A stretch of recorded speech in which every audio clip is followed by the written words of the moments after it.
And welcome to a special live edition of Piers Morgan Tonight, and welcome to my audience here in the studio. I can promise you, this will be like an hour like you've never heard before, with a man who's never afraid to say exactly what he thinks. Jesse Ventura, the ex-Navy SEAL, superstar wrestler and governor of Minnesota, answers your questions. And here he is, Jesse Ventura.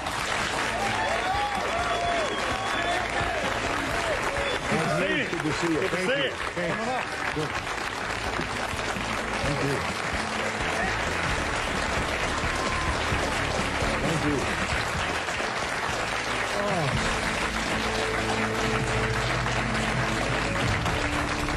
How are you, sir? Wait, I got to get some water.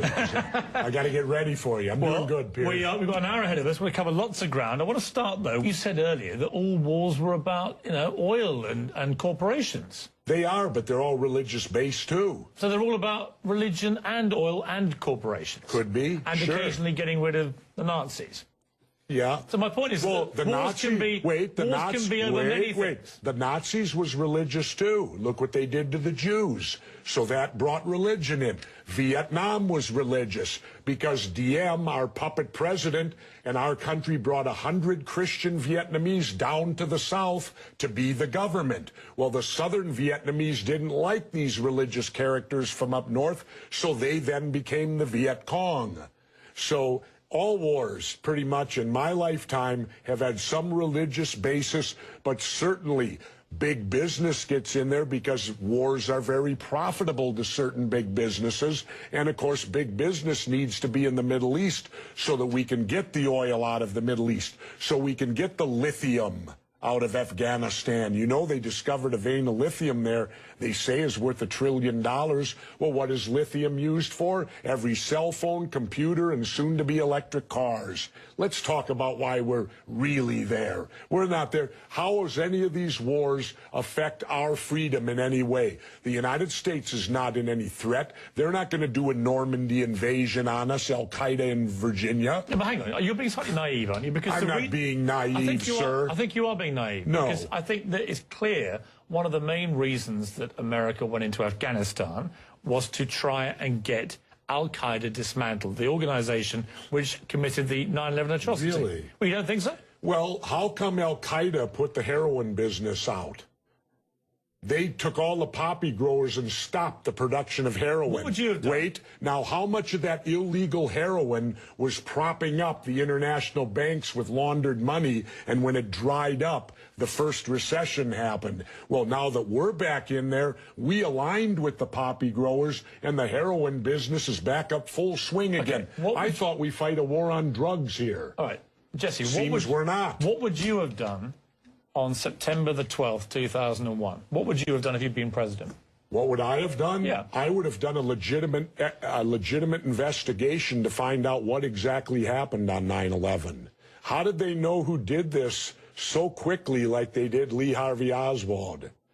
How quick they knew Lee Harvey Oswald killed Kennedy. Because the people who did it were identified and we knew who they were. Well, then why couldn't we have stopped them beforehand if they were identified and we knew who they were? It was a failure of intelligence. Everyone's accepted No, it that. wasn't. We knew before with Condoleezza Rice's memo on August 6th when it stated right in the memo, bin Laden to steal planes and run them into buildings. And more stuff is coming out now also, how much the Bush administration ignored the intelligence. It was almost like they ignored it because they wanted it to happen. Oh, come off it, Jesse. No, not oh, come off it. Wait a minute. No. Every war fought starts with a false flag operation. You can't, in all seriousness, sit there and try and make out anybody. Okay, let me ask you this, Piers. Wait a minute. Let me ask you something. How much studying have you actually done of 9/11 other than what the government's told you and what mainstream media has told you? I've been studying it 4 years. I was editor of a national newspaper. I've talked to people. Wait a minute. Depth every day for 5-6 months. Really? So I know a lot about it. Well, one thing I do know is, let me ask you this then. You cannot say that any member of the Bush administration knew it was going to happen or wanted it to happen. It's a ridiculous thing to say. Ridiculous. Okay, let's talk about your BBC. I have a tape of a BBC reporter broadcasting directly back to England talking about a third building has collapsed. World Trade Center Building 7 talks for 7 minutes.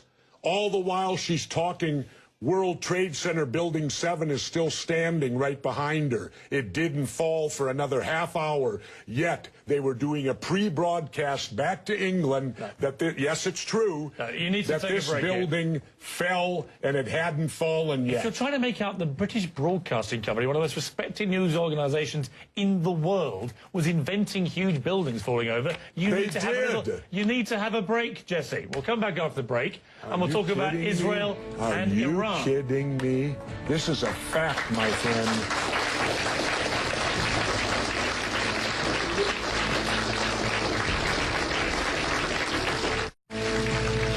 We left a fairly heated debate about various theories that you have about 9/11 and so on. Let's move on to... Oh, and the government only has a theory.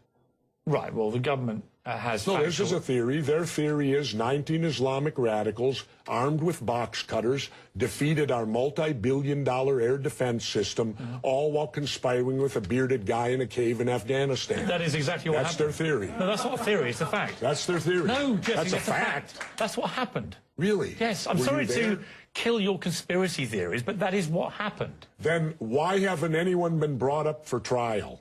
Well, how many political offices have you held? None. Then don't tell me how to debate, because I've held 2. I think you make some very sensible points, and you make some crackpot points. That's your opinion? Yes. How many people here think I make crackpot points?